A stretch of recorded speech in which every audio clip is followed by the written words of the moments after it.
Hey guys, sorry I couldn't be there today with you. I'm in Sacramento now. Uh, I'm on my way to Sacramento now. I'm flying in the air.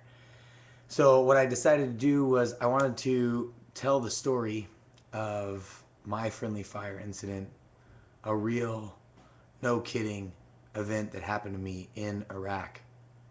Um, Probably the worst of any friendly fire incident that I was ever involved with.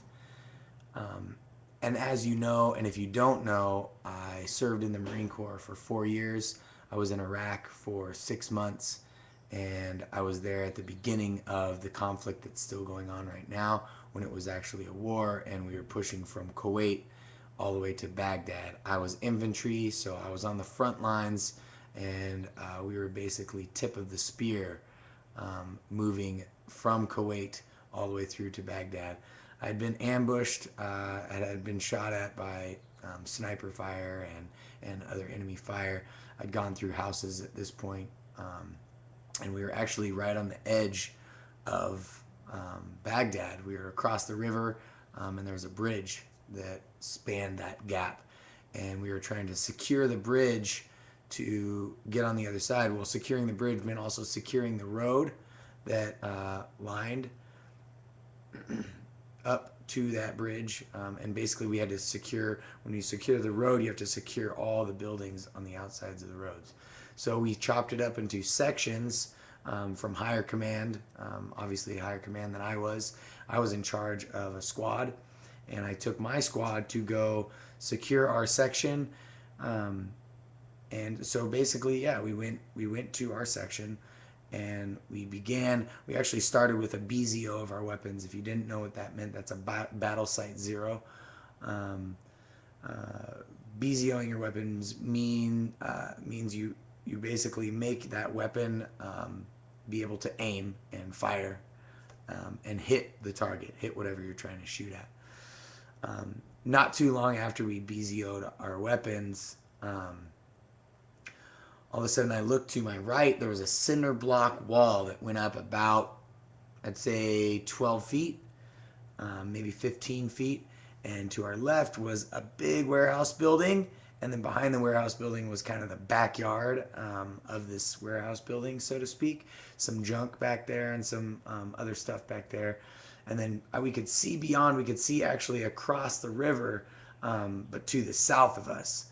And then to the northwest was actually the bridge. And we were basically clearing the section. So we had cleared that warehouse, we had cleared the backyard, and so we battle site zeroed our weapons because some of the guys that I was with hadn't done that. I'm like, what are you doing? Let's do this. Did it really quick, and then before you knew it, obviously we called it in. Before you knew it, there's pieces of the cinder block wall coming at us. And I was, well, first I didn't even know what was going on. I heard weapons fire, but that was throughout the day anyways.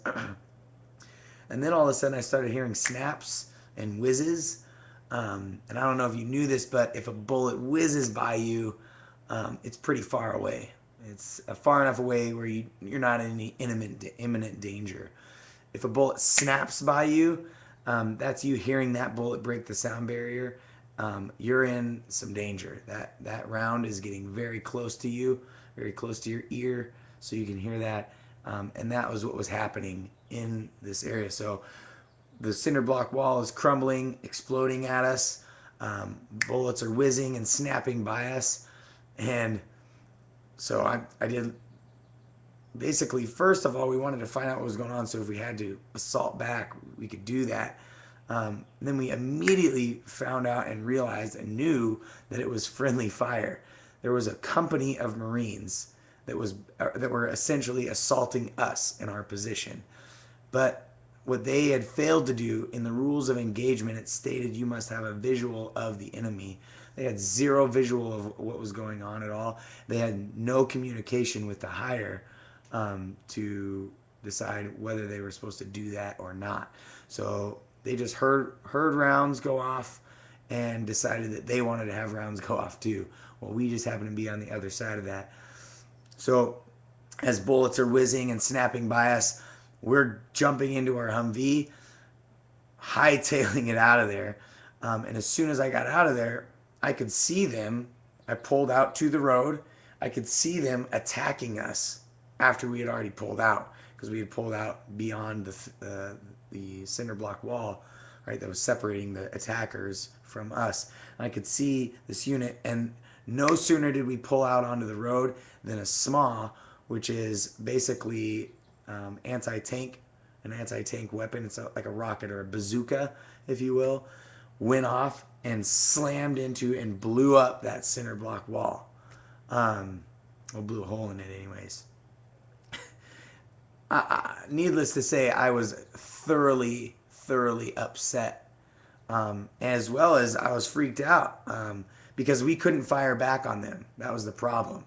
I mean, if I would have been angry and vengeful, yeah, I would have fired back on them. But what good is friendly fire if you fire back on that friendly fire? You only kill more friendlies. You only cause more damage than would have already been caused. We, thank God, right? Thank God we got out of there unscathed. So needless to say, I communicated with their hire the situation. They obviously ceased fired, but I never saw them ever again, and really didn't care to see them ever again. Now, if I saw them today, I totally would forgive them. Not a big deal. At the moment and at the time, it was hard for me to forgive them. It was hard for me to get over that. I just had my life threatened by people that were supposed to be my friends, people that were supposed to be on my side. Really scary situation. And then I went into Baghdad and continued with the missions that were given to me. And I made it out with my squad completely unscathed, thanks to God. And that began my journey back into our loving Lord.